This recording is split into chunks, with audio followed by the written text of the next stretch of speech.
Je ne comprenais pas ce monde dans lequel on me demandait de vivre sans réaliser mes rêves.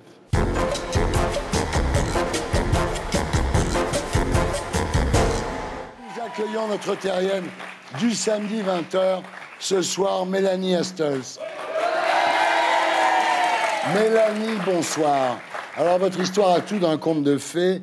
À 7 ans, vous rêvez de piloter un avion.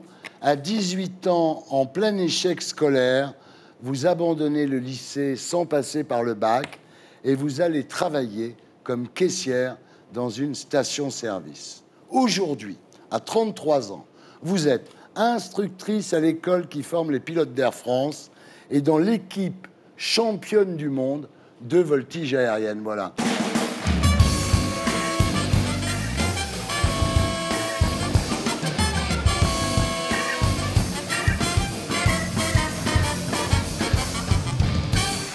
Mélanie Astels, rebonsoir. Vous êtes née le 30 mai 1982 à Rugby, en Angleterre. Votre père britannique, prof de maths, mère française, prof de langue. 3 ans après votre naissance, votre famille quitte le Royaume-Uni pour s'installer à Beau-Soleil, sur la Côte d'Azur, à côté de Monaco. Là, votre père devient barman, puis peintre-décorateur, et votre mère secrétaire. Enfin, vous venez d'un milieu, disons, modeste. C'est tout à fait ça, oui. C'est à l'âge de 7 ans que vous accompagnez votre père pour la première fois dans un meeting aérien. Vous montez dans un cockpit d'un avion qui s'appelle un Harrier, qui est un avion anglais des années 60. Et là, c'est le déclic, c'est la révélation. Vous dites, je veux faire ça. Oui, c'est ça. Je me revois assise dans cet avion et je me suis dit, bah voilà, c'est sûr, c'est ça que je veux faire. C'est mon truc. Je veux voler.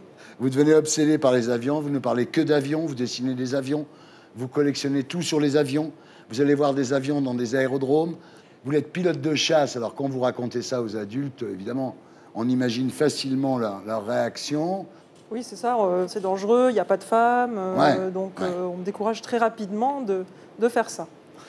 Alors bon, ça c'est pas très agréable, mais le plus difficile, ça sera à l'école, parce qu'il faut dire qu'au collège de Monaco, le niveau est un peu trop haut pour vous.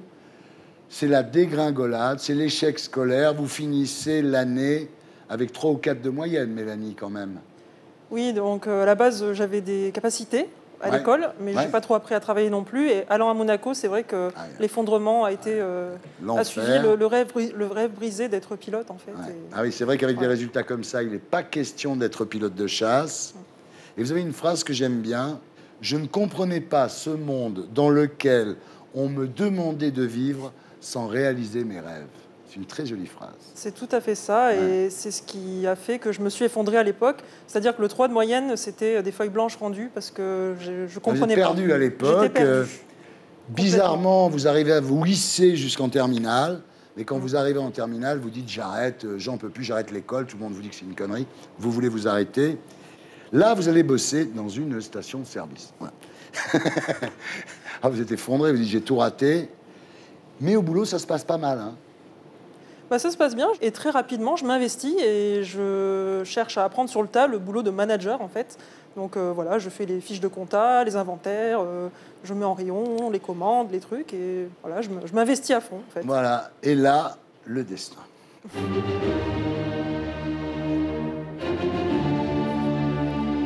Le destin, à 21 ans, vous vous retrouvez dans une station-service à Bron, donc près de Lyon, face à l'aéroport. Et je vois ces avions décoller, atterrir sous mes yeux toute la journée. Et voilà. Et là, évidemment, ça recommence. Vous ressentez la même exaltation que lorsque vous étiez enfant.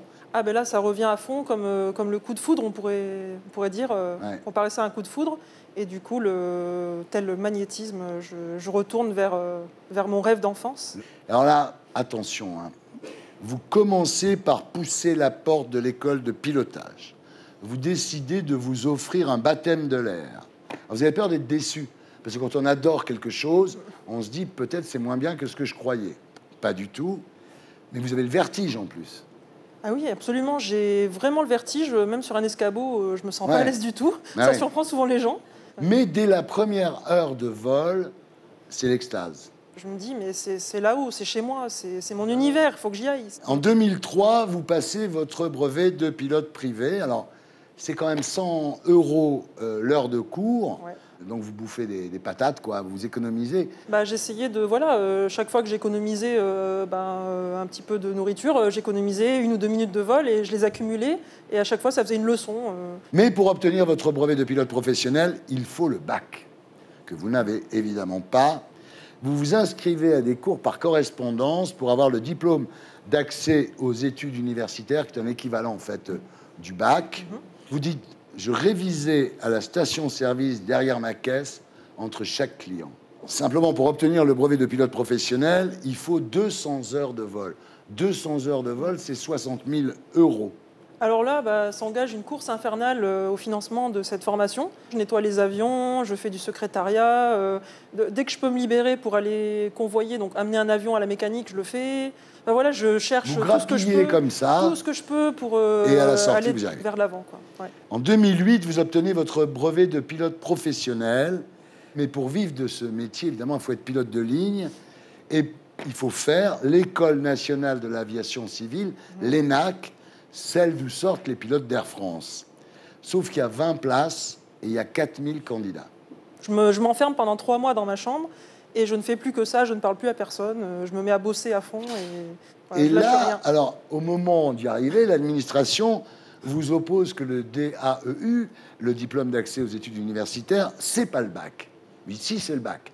Donc il y a un combat avec eux. Vous finissez par gagner quand même. Hein. Je gagne puisque je finis vous ressortez major du concours. Ouais.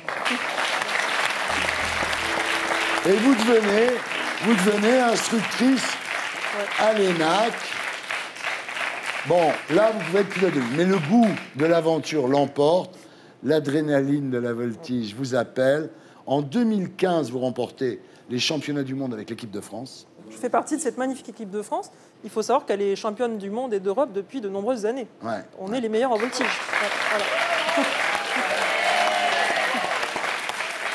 Voilà. Et alors, mieux que tout, et ça va t'intéresser, Vincent, en 2016, vous intégrez le Red Bull Air Race, qui est dans le championnat du monde de course d'avion. Il y a des pylônes et il faut passer, c'est comme un slalom. C'est des cônes gonflables, c'est ce que je demandais. Ouais, c'est des cônes gonflables. J'adore ces courses-là. Je regrette que ça ne soit pas autorisé en France justement, encore. ce serait bien qu'on en fasse une à Marseille. Mais quand vous voulez, alors là, c'est con, on avait le ministre des Sports avec nous. Tu l'as mis de mauvaise humeur, il est parti là. C'est Natacha qui l'a mis de mauvaise humeur. Alors, quel est votre rêve aujourd'hui ? Mon rêve aujourd'hui, c'est de devenir championne du monde de voltige aérienne et championne du monde de Red Bull Air Race dans les prochaines années. C'est tout le mal qu'on vous souhaite. Bravo. Et pour être sûr de ne rien rater de Inarditube, abonnez-vous et mettez un pouce bleu.